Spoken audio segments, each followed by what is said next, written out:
Assalamualaikum warahmatullahi wabarakatuh. Perkenalkan, nama saya Febrian Surya dari kelompok 10 dengan NIM 2023-05-01-0706. Baik, berikut pemaparan materi dari saya. Chapter 2, Asal-usul tanah dan distribusi ukuran partikel. Tujuan 1. Memahami pembentukan tanah. Memahami bagaimana tanah terbentuk melalui proses pelapukan batuan. Proses ini menghasilkan berbagai jenis tanah dengan karakteristik fisik yang berbeda, bergantung pada ukuran dan komposisi mineral butiran. 2. Tujuan berikutnya adalah untuk mengklasifikasikan tanah berdasarkan ukuran partikel-partikelnya seperti kerikil, pasir, lanau, dan lempung. Setiap kategori memiliki gradasi yang unik yang mempengaruhi kekuatan dan stabilitas tanah dalam mendukung beban struktur. Metode 1. Pengujian saringan untuk partikel kasar dilakukan untuk mengukur distribusi partikel tanah yang lebih besar dari 0,075 mm, seperti pasir dan kerikil.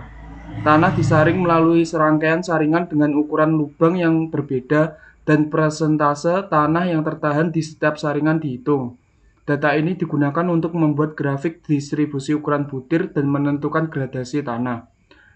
2. Klasifikasi dengan sistem standar. Sistem klasifikasi tanah seperti Unified Soil Classification System atau USCS dan ASTO digunakan untuk mengkategorikan tanah berdasarkan ukuran dan plastisitas partikel. Sistem ini memberikan standar yang dapat diikuti oleh insinyur untuk menggambarkan tanah dengan cara yang konsisten. Hasil 1. Distribusi ukuran butir dan gradasi tanah. Grafik distribusi ukuran butir memberikan representasi visual dari komposisi partikel tanah. Distribusi ini menunjukkan apakah tanah memiliki gradasi yang baik atau well grade atau tidak, atau poorly grade yang mempengaruhi daya dukung dan permeabilitas. 2. Kurva distribusi dan gradasi. Kurva distribusi ukuran butir mengidentifikasi parameter seperti CU atau Uniformity Coefficient dan CC Coefficient of Gradation.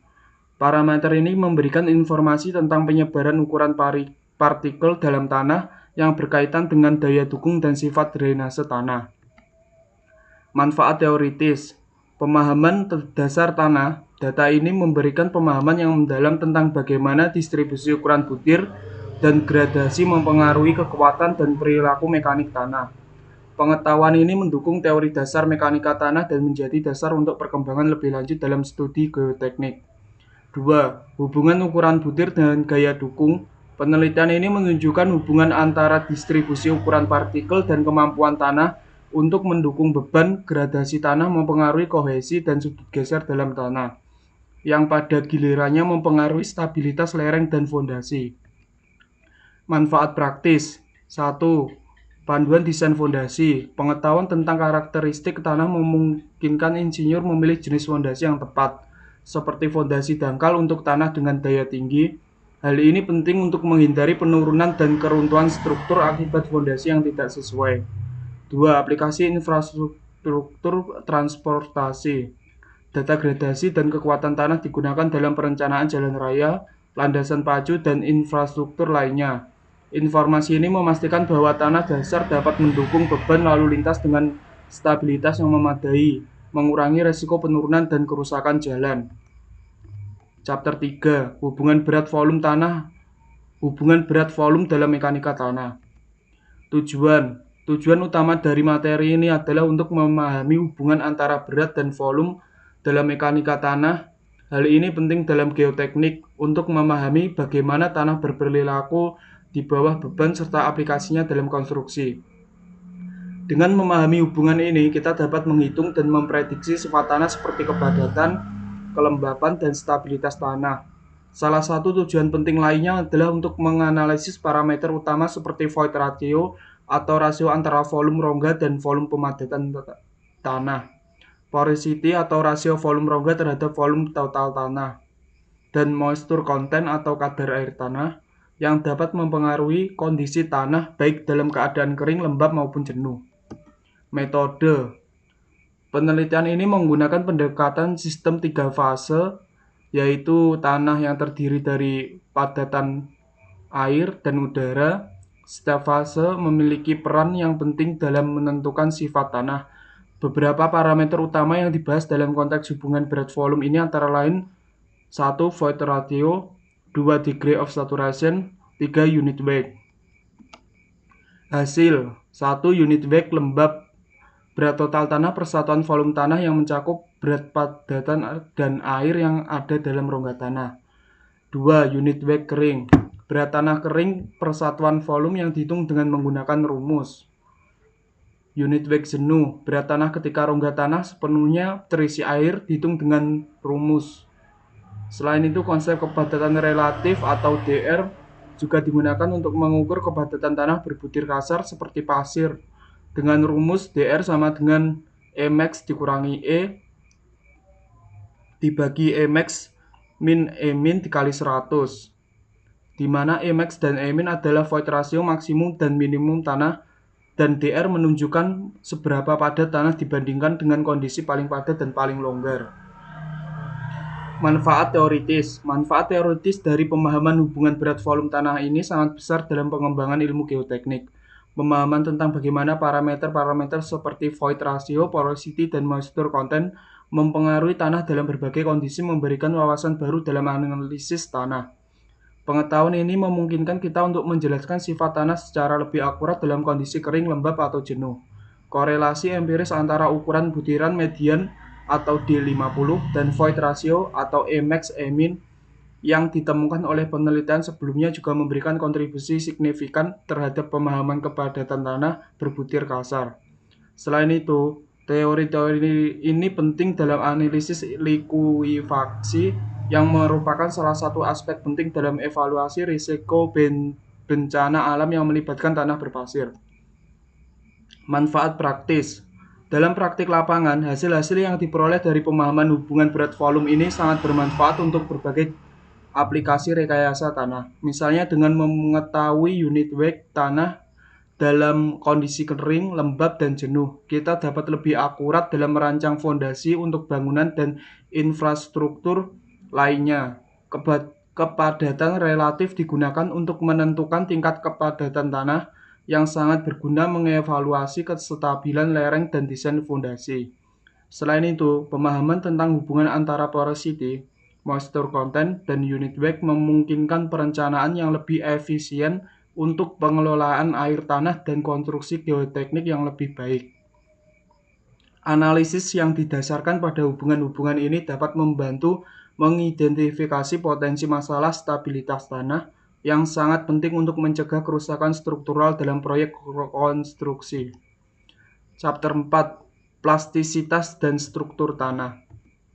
Tujuan 1. Memberikan pemahaman komprehensif tentang plastisitas dan struktur tanah, terutama tanah berbutir halus seperti tanah lempung, menggunakan batas Atterberg atau batas cair, batas plastis, dan batas susut untuk klasifikasi tanah dan aplikasinya dalam geoteknik. 3. Menghitung dan memahami indeks plastisitas atau PI untuk menilai plastisitas dan kohesi tanah. Metode 1. Metode Casagrande digunakan untuk mengukur batas cair atau liquid limit tanah. Dalam metode ini, tanah ditempatkan dalam cawan khusus dan alur dibuat di tengahnya. Cawan tersebut dijatuhkan berulang kali dan batas cair ditentukan ketika alur tertutup setelah 25 hentakan. 2. Pengujian batas plastis. Untuk menentukan batas plastis atau PL, tanah digulung menjadi benang dengan diameter 3,2 mm. Batas plastis tercapai ketika tanah mulai retak saat digulung. Hasil, batas Atterberg yang meliputi batas cair atau LL, batas plastis PL, dan batas susut SL digunakan untuk mengukur perubahan sifat tanah pada berbagai kadar air. Batas cair atau LL menunjukkan kadar air di mana tanah mulai berperilaku seperti cairan, sementara batas plastis atau PL adalah kadar air ketika tanah mulai retak saat digulung menjadi benang. Indeks plastisitas atau PI yang dihitung dari selisih antara LL dan PL menggambarkan rentang plastisitas tanah. Batas susut atau SL menunjukkan kadar air di mana tanah tidak lagi menyusut meskipun kadar air berkurang lebih lanjut. Manfaat teoritis. 1. Peningkatan pemahaman karakteristik tanah. Materi ini memberikan pengetahuan mendalam mengenai plastisitas tanah, terutama tanah lempung, yang sangat penting dalam memahami bagaimana tanah berperilaku di bawah berbagai kondisi kelembapan. 2. Klasifikasi tanah. Penjelasan tentang batas Atterberg atau batas cair, batas plastis, dan batas susut, serta indeks plastisitas atau PI menyediakan dasar teori yang digunakan dalam klasifikasi tanah berbutir halus. Hal ini sangat penting dalam menentukan jenis tanah dan perilaku mekaniknya, seperti kohesi. Penentuan stabilitas tanah. Teori yang menjelaskan dalam file ini membantu memprediksi potensi perubahan volume tanah atau misalnya ekspansi atau susut. Berdasarkan kadar air dan komposisi tanah, ini sangat berguna dalam analisis stabilitas lereng dan desain fondasi di tanah yang rentan terhadap perubahan volume. Manfaat praktis. 1. Peningkatan kualitas desain fondasi. 2. Analisis resiko tanah ekspansif. 3. Optimalisasi pemilihan bahan konstruksi. Chapter 5. Klasifikasi tanah. Tujuan memberikan panduan dan metode dalam mengklasifikasikan jenis tanah berdasarkan sifat fisiknya untuk keperluan teknik. File ini bertujuan membantu para insinyur sipil atau geoteknik memahami karakteristik tanah dengan menggunakan sistem klasifikasi seperti ASTO dan Unified Soil Classification System atau USCS, sehingga tanah dapat digunakan secara tepat dalam proyek konstruksi, desain jalan, atau aplikasi teknik lainnya. Metode 1. Metode klasifikasi tekstural. Berdasarkan distribusi ukuran partikel atau pasir lanau tanah liat. Contoh, USDA Textural Classification System menggunakan batas ukuran partikel tertentu untuk mengelompokkan tanah seperti sandy clay, silty clay, dan sebagainya. 2. Metode klasifikasi perilaku teknik menggabungkan distribusi ukuran partikel dan plastisitas tanah atau batas cair dan indeks plastisitas. Contoh, ASTO classification digunakan untuk menilai tanah sebagai bahan subgrade jalan. Tanah dibagi menjadi kategori granular A1 hingga A3 dan silt clay A4 hingga A7. Unified Soil Classification atau USCS digunakan dalam rekayasa geoteknik untuk membedakan tanah berbutir kasar atau gravel pasir dan halus atau lanau tanah liat. Hasil 1. Klasifikasi tanah mengelompokkan tanah ke dalam kategori berdasarkan sifat fisiknya. Klasifikasi tekstural menghasilkan jenis tanah seperti sandy clay, silty clay, atau clay loam menggunakan distribusi ukuran partikel atau pasir lanau tanah liat. Klasifikasi teknikal memberikan kelompok tanah berdasarkan sistem ASTO dan USCS. 2. Penilaian kualitas tanah. Dengan sistem ASTO, tanah dikategorikan ke dalam kelompok granular A1, A2, A3 atau silt clay A4 hingga A7 yang berguna untuk menilai kualitas.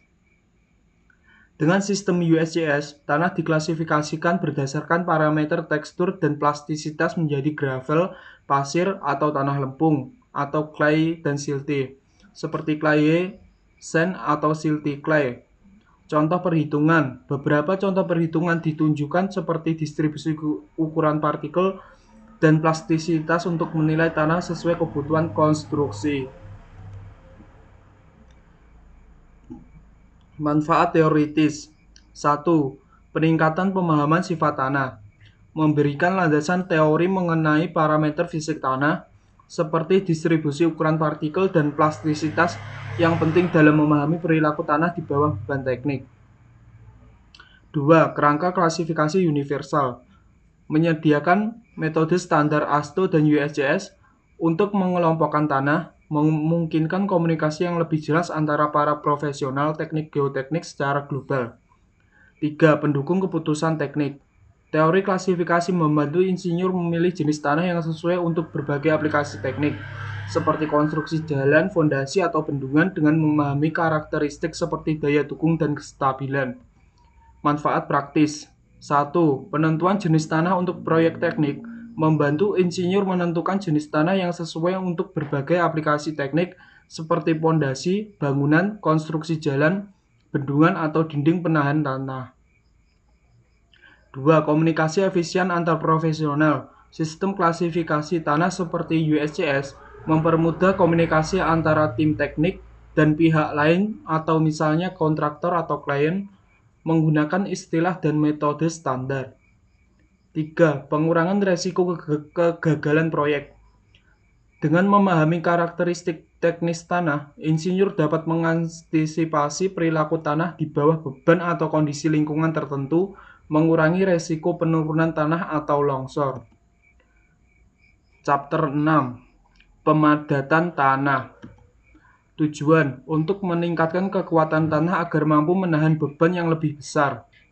Tanah yang dipadatkan cenderung lebih solid dan stabil. Yang penting dalam mencegah penurunan tanah yang bisa merusak struktur di atasnya. Pemadatan juga bertujuan untuk meminimalkan settlement atau penurunan tanah diferensial yang dapat menyebabkan keretakan pada fondasi atau struktur bangunan. Dengan demikian, pemadatan tanah yang sangat penting dalam meningkatkan stabilitas geoteknik pada proyek konstruksi seperti tanggul, jalan raya, rel kereta api, dan bendungan. Metode pemadatan tanah dilakukan melalui 2 tahap utama, pengujian laboratorium dan pemadatan di lapangan. Pengujian laboratorium seperti Proctor test bertujuan untuk menemukan kadar air optimum yang menghasilkan kepadatan tanah maksimum. Dalam pengujian ini, tanah dicampur dengan kadar air tertentu, kemudian dipadatkan dalam cetakan menggunakan pukulan standar untuk menghitung berat satuan tanah dan menemukan titik kepadatan optimal. Sementara itu, di lapangan, pemadatan dilakukan menggunakan berbagai jenis alat berat yang dipilih berdasarkan jenis tanah. Misalnya, smooth wheel rollers digunakan untuk tanah granular, shape foot rollers untuk tanah kohesif, dan vibratory rollers efektif untuk tanah berbutir kasar. Hasil dari pengujian pemadatan tanah seperti Proctor test adalah kurva pemadatan yang menggambarkan hubungan antara kadar air dan berat satuan kering tanah. Kurva ini memberikan informasi penting mengenai titik optimum, yaitu kadar air yang menghasilkan berat satuan kering maksimum dan densitas tertinggi. Titik optimum ini sangat penting dalam menentukan kondisi terbaik untuk pemadatan di lapangan. Dengan menggunakan hasil ini dapat dipastikan bahwa tanah yang dipadatkan akan mencapai kekuatan dan kestabilan yang sesuai dengan standar desain untuk proyek konstruksi. Manfaat teoritis. Pemadatan tanah membantu dalam memahami interaksi antara kadar air dan densitas tanah. Pemahaman ini penting dalam ilmu geoteknik karena memberikan dasar bagi perhitungan kekuatan tanah dan desain struktur. Melalui pengujian seperti Proctor test, kita dapat mempelajari bagaimana jenis tanah dan kadar air mempengaruhi kemampuan tanah untuk dipadatkan. Pengetahuan ini digunakan untuk merancang struktur yang lebih efisien dan aman dengan memastikan bahwa tanah memiliki kekuatan yang cukup untuk menahan beban yang diterima. Pemadatan yang tepat juga mengurangi potensi penurunan diferensial pada struktur yang dibangun di atasnya. Chapter 12. Kuat geser tanah. Tujuan dari uji kekuatan geser tanah adalah untuk mengukur parameter kekuatan geser tanah, seperti kohesi atau C dan sudut geser dalam yang menjadi indikator utama kekuatan tanah. Uji ini juga bertujuan untuk memahami perilaku tanah terhadap tegangan geser sehingga dapat diketahui sejauh mana tanah mampu menahan beban tanpa mengalami kegagalan. Data hasil pengujian ini sangat penting untuk mendukung desain struktur geoteknik seperti stabilitas lereng, fondasi, dan dinding penahan tanah. Metode yang digunakan dalam pengujian ini meliputi uji geser langsung dan uji triaksial. Uji geser langsung dilakukan dengan menempatkan sampel tanah dalam kotak geser di mana tegangan normal diberikan dari atas dan gaya geser diaplikasikan secara horizontal hingga tanah mengalami kegagalan. Uji ini sederhana dan cepat, tetapi memiliki kelemahan dalam distribusi tegangan yang tidak seragam, sehingga kurang cocok untuk tanah kohesif. Sementara itu, uji triaksial dilakukan dengan memasukkan sampel ke dalam membran karet di ruang uji bertekanan, di mana tekanan pengurungan diberikan dan tekanan deviatif ditambahkan perlahan. Metode ini lebih kompleks tetapi memberikan data yang lebih lengkap, termasuk tekanan pori dan parameter kekuatan geser efektif. Uji triaksial juga dapat dilakukan dalam berbagai kondisi drainase, atau CD, CU, atau UU, sehingga lebih fleksibel untuk berbagai jenis tanah.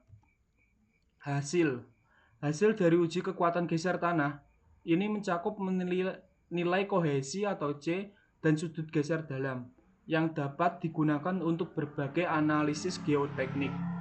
Nilai ini memungkinkan insinyur untuk menghitung stabilitas lereng dan melakukan desain struktur seperti dinding penahan tanah atau fondasi. Dengan data ini, potensi kegagalan tanah dapat diprediksi lebih baik sehingga desain yang dihasilkan menjadi lebih aman dan efisien.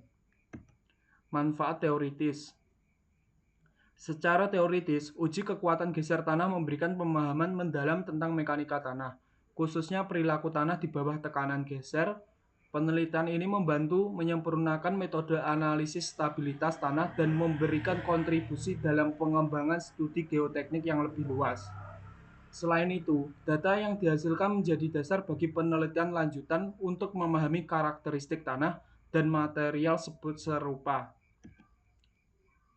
Manfaat praktis. Manfaat praktis dari pengujian ini sangat signifikan, terutama dalam meningkatkan keamanan konstruksi dengan memastikan stabilitas struktur tanah seperti lereng, fondasi, dan dinding penahan tanah. Data yang diperoleh memungkinkan desain yang lebih akurat dan efisien, sehingga resiko kegagalan struktur dapat diminimalkan. Dalam proyek lapangan, informasi ini membantu optimalisasi desain sekaligus mengurangi biaya dan waktu pengerjaan yang disebabkan oleh masalah. Baik, itu saja yang dapat saya sampaikan. Terima kasih. Wassalamualaikum warahmatullahi wabarakatuh.